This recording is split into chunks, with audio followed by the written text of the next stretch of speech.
পরপর দুদিন মাধ্যমিক পরীক্ষার প্রশ্ন ভাইরালের ঘটনাতে রাজ্য জুড়ে শোরগোল। মোবাইল ফোনে তোলা প্রশ্নপত্র ছবি ভাইরাল হয়ে যায় সোশ্যাল মিডিয়াতে। ঘটনায় চাঞ্চল্য ছড়ায় মালদার মানিকচক থানা এলাকার এনায়েতপুর উচ্চ বিদ্যালয়।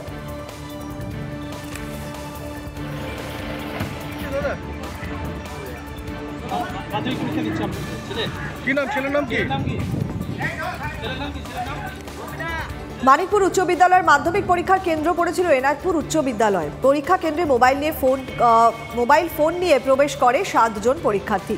অভিযোগ, তারাই প্রশ্নপত্রের ছবি তুলে সোশ্যাল মিডিয়াতে ছড়িয়ে দেয়। এই ঘটনার পরই তাদের কাছ থেকে 7টি মোবাইল উদ্ধার করেছে স্কুল কর্তৃপক্ষ। খবর পেয়ে স্কুলে পৌঁছান প্রশাসনিক কর্তা সহ পুলিশ আধিকারিকরা। এরপরই ওই 7 জনকে পুলিশ আটক করে। ওনাদের 3 জনের কাছে মোবাইলও ছিল। তারপরে 10-15 মিনিট পরেই শুনতে পেলাম যে রুম থেকে 2টো ছেলের কাছে, 2টো না 3টে ছেলের কাছে মোবাইল উদ্ধার হলো। ওগুলো নিয়ে আসলেন, ওনারা ছবি টবি তুললেন, আমাকে বললেন কি ব্যবস্থা নেবেন। আমি এখন থাকুক, দেখছি কি অপরাধ করেছে, যা নিয়ম সেই অনুসারে ব্যবস্থা নেওয়া হবে। ওনারা দেখলাম ফটাফট ছবি টবি তুলে ভিডিও করে কোথায় কোথায় পাঠালেন অথরিটি। এবার তার কিছুক্ষণ পরে আবার 2টো মোবাইল আসলো রুম থেকে। তো এখন ওনাদের কোয়ারি, আপনারা কি ফিক্সিং করছেন না? আপনারা তো দেখলেন এবার আমাদের পেছন দিকের ওয়াল গুলো আছে, সাইড গুলো দিয়ে অনেকে ঢুকেছে। একজন স্টুডেন্ট স্বীকার করলো যে ও ফিক্সিং হয়ে ঢোকার পরে ও সাইড থেকে ওকে চালিয়ে দিয়েছে, কেউ ছুড়ে দিয়েছে ওর রিলেটিভ। তো টোটাল সেদিন 5টা স্মার্টফোন, 2টো কিপ্যাড ফোন উদ্ধার হয়েছে। তার মধ্যে যিনি ওই ডিস্ট্রিক্ট মনিটরিং টিমের ম্যাডাম ছিলেন, জয়শ্রী পাল যেন, উনি আবার ওই মোবাইল গুলোতে একটু চেক করে দেখলেন যে ওরা কোনো ছবি টবি তুলেছে নাকি কোয়েশ্চেনের। ওদের মোবাইলে কারো এতে দেখা যায়নি যে ছবি তুলেছে। একজনের মোবাইলে একটা হোয়াটসঅ্যাপ গ্রুপের দেখা গেল, হোয়াটসঅ্যাপ তুলতো, ওকে বললো, তো হোয়াটসঅ্যাপটা আবার খুললো।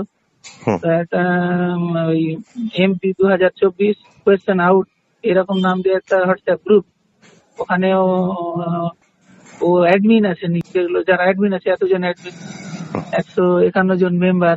একটা অ্যাডমিন একটা কি কোচিং সেন্টার নাম দিয়ে লেখা ছিল।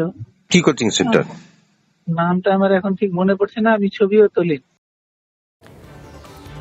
এখনো পর্যন্ত মাধ্যমিকের 2টি বিষয় পরীক্ষা হয়েছে, আর তারপর দেখলাম আমরা পরপর দুদিনই সোশ্যাল মিডিয়াতে প্রশ্নপত্র ভাইরাল। পরীক্ষা শুরুর 15 মিনিটের মধ্যে হল থেকে টিউশন স্যারের কাছে চলে যাচ্ছে প্রশ্ন, আর সোশ্যাল মিডিয়ার মাধ্যমে চলে আসছে উত্তর। মালদাতে হদিশ সোশ্যাল মিডিয়া গ্রুপের 100 জনের চক্র। দুদিনে বাজেয়াপ্ত হয়েছে 25টিরও বেশি মোবাইল। পরীক্ষা বানচাল করার চক্রান্ত দাবি মধ্যশিক্ষা পর্ষদের সভাপতি রামানুজ গঙ্গোপাধ্যায়। মাধ্যমিকের 3য় পরীক্ষায় প্রশ্ন ভাইরাল হওয়া কি রোখা যাবে? পরীক্ষা কেন্দ্রে মোবাইল নিয়ে ঢোকা কিভাবে আটকাবে পর্ষদ কি পারবে কড়া চ্যালেঞ্জ পাস করতে? প্রশ্নের উত্তর দেবে সময়। এটা যে এবং একজন গ্রুপ অ্যাডমিনও ধরা পড়েছে।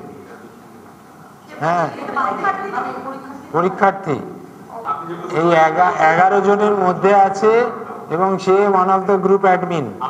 এটা মাধ্যমিক পরীক্ষার জন্য মতো পরীক্ষার ক্ষেত্রে এটার কোনো মার্জনা হয় না। ভবিষ্যতে আমাদের এই যে কয়েকটা জায়গা থেকে এইভাবে উদ্দেশ্য প্রণোদিত ভাবে হচ্ছে কাজগুলো, তার মানে একটা লোকালাইজড জায়গায় সমস্যাটা কেন্দ্রীভূত এবং সেই জায়গা থেকে আমাদের সেটাকে নির্মূল করতে হবে। So the problem has to be মানে completely eradicated, otherwise this will be very harmful. কারণ একটা জায়গা থেকে পুরো সিস্টেমকে কলঙ্কিত করার কারুর অধিকার নেই। আর এই ঘটনার পর শুরু হয়েছে রাজনৈতিক চাপানুতোর। শুনুন কে কি বলছেন। এটা প্রশ্রয় দেবেন না, কোনো প্রশ্ন ফাঁস হয়নি। কেন পরীক্ষার্থীগুলোকে নিয়ে ছেলে খেলা করা হচ্ছে? কোনো প্রশ্নপত্র ফাঁস হচ্ছে না, মাধ্যমিক নির্বিঘ্নে হচ্ছে। এবং যারা এই পরীক্ষা চলাকালীন ছবি তুলে হোয়াটসঅ্যাপে ছেড়ে 4-5টা গেল রব তোলেন, তারা কিন্তু ছোট ছোট ছেলে মেয়েগুলোকে টেনশানে ফেলা একটা অন্যায় কাজ করছেন। এর প্রতিবাদ করুন। না, এটির জন্য আমরা তো ঠিক করেছি, আমরা বাত্যবাবুকে তার এই কনসিস্টেন্ট পারফরমেন্সের জন্য ওনাকে আমরা একটা লিকশ্রী উপাধি দেবো। মানে মাধ্যমিক তখন লিক হয়ে গেছে, প্রতিবার কোশ্চেন লিক হবে, তো আগামী দিনে এই যে কনসিস্টেন্সি, মানে সচিনও এত কনসিস্টেন্সি দেখাতে পারেনি। সচিন প্রতি ম্যাচে তো 100 করতে পারতেন না, কিন্তু দেখুন ব্রাত্যবাবু কিন্তু একদম সুন্দর করে প্রতি বছর নিয়ম করে ঘটা করে মাধ্যমিকের প্রশ্ন লিক করতে, মানে ওনার আমলে লিক হচ্ছে, সেজন্য ওনাকে লিকোশ্রী উপাধি আমরা দেব। মাধ্যমিকের প্রশ্নপত্র ভাইরাল হওয়ার ঘটনা থেকে শিক্ষা, প্রশ্ন ফাঁস রুখতে নয়া ভাবনা উচ্চ মাধ্যমিক শিক্ষা সংসদের। উচ্চ মাধ্যমিক পরীক্ষার প্রশ্নে থাকবে একটি ইউনিক নাম্বার এবং প্রত্যেক প্রশ্নপত্রের ডান দিকে ওপরে থাকবে ইউনিক সিরিয়াল নাম্বার।